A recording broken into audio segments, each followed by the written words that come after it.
there with us at the Bundy Ranch, standing against the bureaucratic terrorists who were assaulting private property and liberty in Nevada. By God's grace, America stood down the bureaucratic terrorists on that Saturday last spring, and we will continue to do so. And that was a pivot point in our history. Some people thought it was about cows or grazing rights. Moo! It wasn't about cows, it was about liberty. It was about government entities that have no lawful authority trampling the people and keeping their boot on our neck. And we have to cast the boot off the neck. We respect and we honor officers and public officials that honor their oath.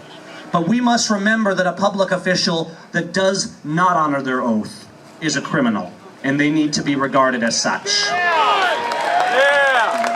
With that, my brother Nathan Seim. Let's give him a hand.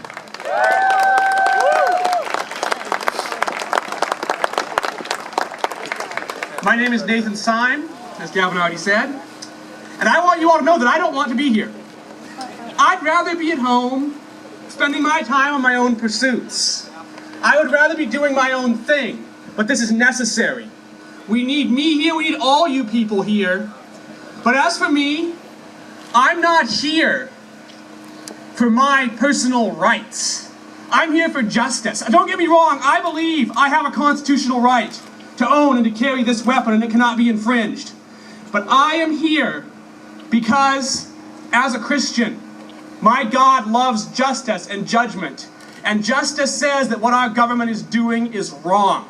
Yeah. And if it is wrong, no matter what rights it may or may not violate, it is your job, your duty, if you are a believer, to stand against it. If you are not a believer, you ought to stand against it anyway, because if you don't, your future generations, your children, will be slaves. That is the truth.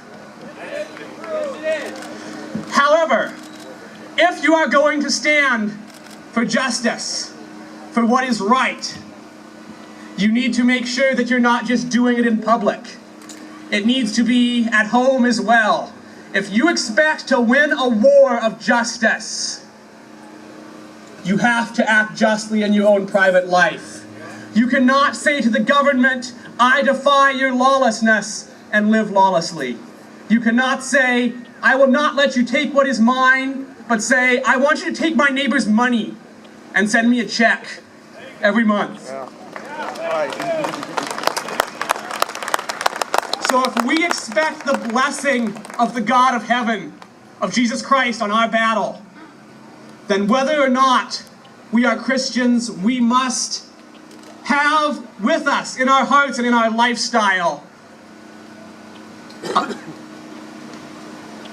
a character, a way of being just. We need to be looked at as honorable people, not just here in the crowd, but to our neighbors who live next door, to our children, to our wives.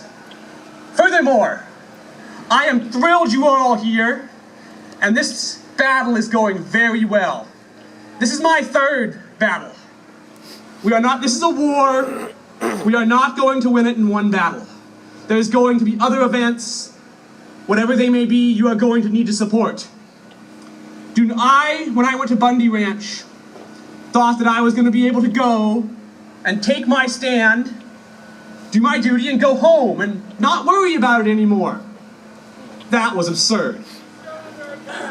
Exactly. You don't win a war, and I'm not speaking of a violent war, but nevertheless, you don't win a war in one battle. So then, there's going to be another one. I don't know what it's going to be. I don't even know if it's going to be in Washington or who's going to arrange it. But I hope to be there. And I hope to see all of you there. God bless America.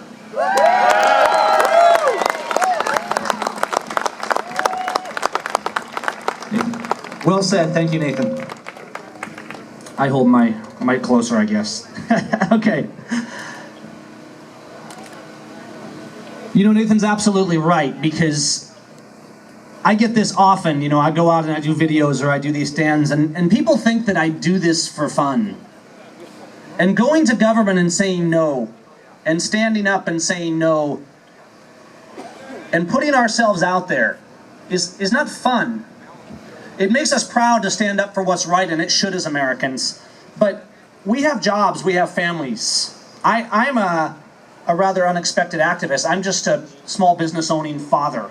I make family portraits and put them on people's walls. I teach photography. So why am I up here standing for guns?